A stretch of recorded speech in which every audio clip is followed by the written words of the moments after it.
और आप अगर इंग्लिश लिखना बोलना सीखना चाहते हैं तो आपको टेंसेस आपके जो लिखने बोलने और पढ़ने में बहुत ज़्यादा असर रखते हैं। ये बात को आप भी जानते हो, हम सब जानते हैं। लेकिन टेंसेस को पढ़ना थोड़ा बहुत मुश्किल भी हो सकता है, लेकिन टेंस में बोलता हूँ आसान है, लेकिन फिर भी कुछ लोग इनके फार्मूलेज़ में अटक जाते हैं।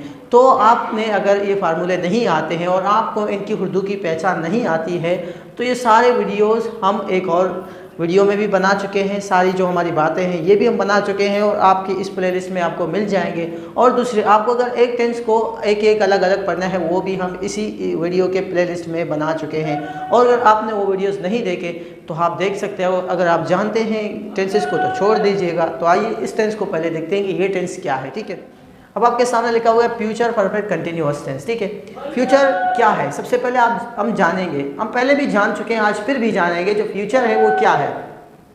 असल में फ्यूचर वो ज़माना जो आएगा, ठीक है, मुस्तकबिल। ठीक है, समझ आ गया आपको? मुस्तकबिल कौन सा मुस्तकबिल? वही जो आएगा, एक ज़माना जिसके लिए आप इंतज़ार कर रहे हो, आप इंग्लिश सीखने की इंतज़ार कर रहे हो, वो ज़माने को हम कहते हैं फ्यूचर। ठीक है, लेकिन एक काम ये जो फ्यूचर परफेक्ट कंटिन्यूअस है उस काम को ज़ाहिर करेगा जो मुस्तकबिल में जारी होगा। कैसे जारी होगा? फर्ज करो आप अपने दोस्त को कहेंगे जब तक आप पहुँचो हम खा रहे होंगे।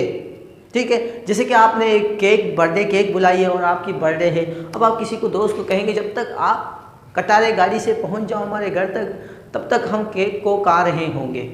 और दूसरी बात, अगर आप किसी को कहें भी जब तक कि आप मुझे बोरों के लिए कुछ पैसे दे दो तब तक मैं अपना बिल्डिंग बना रहा हूँगा। तो ये जो सारी काम है, यानी आपके एक्सपेक्टेशंस हैं मुस्तकबिल के, आप फ्यूचर में ये चीज़ कर रहे होंगे, तो ये चीज़ों को ही हम फ्यूचर परफेक्ट कंटिन्यूअस टेंस में बताएंगे। तो फ्यूचर परफेक्ट टेंस बहुत ही ज़रूरी है, लवेबल है, इसको मैं बहुत प्यार करता हूँ क्योंकि इसमें मेरी बहुत सारी चीज़ें, ख्वाहिशात छुपी हुई है, शायद आपकी भी ख्वाहिशात। ठीक है, आप किसी दोस्त को कहेंगे भी जब तक आप आ जाओ मैं ये काम कर रहा हूँगा।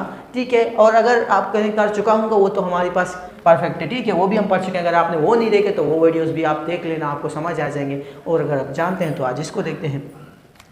तो इसकी पहले डेफिनेशन देखो। सबसे पहले आपको स्कूलों में ये सारी चीज़ों में शायद डेफिनेशन स्कूलों में नहीं पढ़ाया जाता है, लेकिन डेफिनेशन से क्या होता है आपके कॉन्सेप्ट्स क्लियर हो जाते हैं भी ये जो मखसूस टेंस है इसका एक मखसूस काम है। ठीक है, तो इससे आपकी ये ज़्यादा फ़ायदा होगा। तो इसकी हम देखें इस टेंस का जो मखसूस काम क्या है भी। एन एक्शन, ये सब जानते हैं भी ये कोई काम है विच स्टार्टेड इन प्रेजेंट, कोई काम जो मौजूदा ज़माने में शुरू हुआ। फर्ज करो आपकी एक बिल्डिंग है वो मौजूदा ज़माने में शुरू हुआ है और आप किसी दोस्त को कहें जब तक आ जाओ ये जारी होगा, अभी तक भी ये काम जारी होगा, ऐसे भी कह सकते हो। या तो आप ऐसे भी कह सकते हो कि भाई मौजूदा ज़माने में शुरू भी नहीं हो या तो मुस्तकबिल में शुरू हो जाए, ये भी which you are expecting will be started. हाँ, विच यू एक्सपेक्ट। ठीक है, या तो आप एक्सपेक्ट कर रहे हैं कि भाई मुस्तकबिल में क्या होगी, स्टार्ट हो जाएगी। और दूसरी बात ये हमारे पास मुस्तकबिल में स्टार्ट हो जाएगी और हमारे पास प्रेजेंट में स्टार्ट होगी और मुस्तकबिल में ये कंटिन्यूस होगी, इन प्रोग्रेस होगी, इस अभी तक एंड नहीं होगा, मतलब जारी होगा हमारा काम। ठीक है, हमारा जो पढ़ाने का सिलसिला है वो मुस्तकबिल में भी जारी होगा। ये चीज़ को हम कैसे कहेंगे, इसी में ही कहेंगे। ठीक है, तो और देखें इसकी जो पहचान है वो क्या है। जिस तरह आपके पास फ्यूचर परफेक्ट कंटिन्यूस टेंस है और इसी तरह आपके पास फ्यूचर कंटिन्यूअस है, उसकी भी पहचान यही है। फ़र्क अब क्या है, इन दोनों की फ़र्क भी हम आपको एक और वीडियो में बताएंगे। और आपको प्रेजेंट और प्रेजेंट कंटिन्यूअस और प्रेजेंट परफेक्ट कंटिन्यूअस टेंस ये भी हम इनकी भी फ़र्क बताएंगे। जिन टेंसों का जो फ़र्क है ये भी आपको जो कॉम्पिटिटिव एग्ज़ाम्स हैं और कुछ और हैं इनमें आपको ये बहुत कंफ्यूज कर सकते हैं, ये भी हम आपको बताएंगे। लेकिन आप थोड़ा इसको समझें।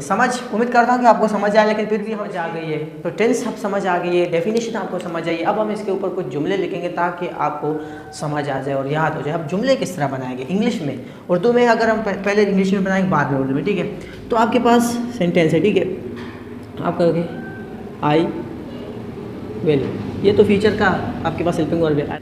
आई विल हैव बीन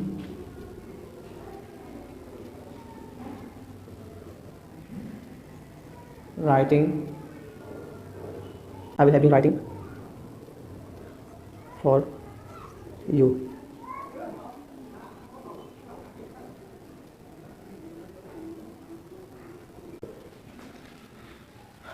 ठीक है, आप देखें इसमें सिंस भी हमने किस तरह इस्तेमाल किया, आप इस चीज़ को भी आप गौर कीजिएगा, ठीक है। इसको आप थोड़ा काल्म होकर समझें।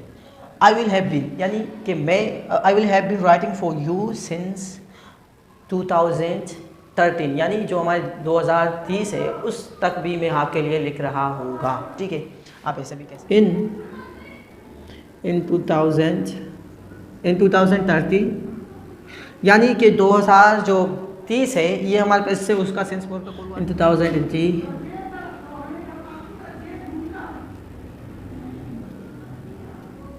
आई विल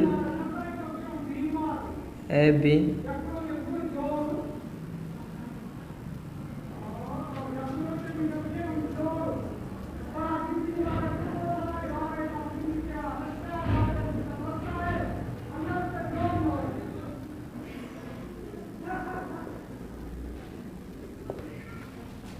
अब देखो, अब आपके पास एक जुमला है कि भाई 2030 से ये इसको इससे कोई वास्ता नहीं है, हमारे पास एक वक्त बता रहा है कि एक वक्त मखसूस वक्त में मैं आपके लिए पढ़ा, इतना साल मुझे हो रहा होगा कि मैं आपको पढ़ा रहा होगा, ठीक है। इसको लफ्ज़ बाय लफ्ज़ ट्रांसलेट करेंगे।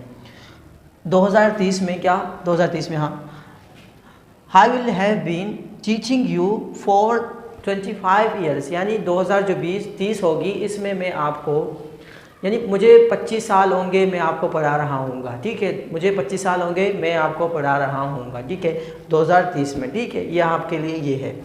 तो उम्मीद करता हूँ कि आपको समझ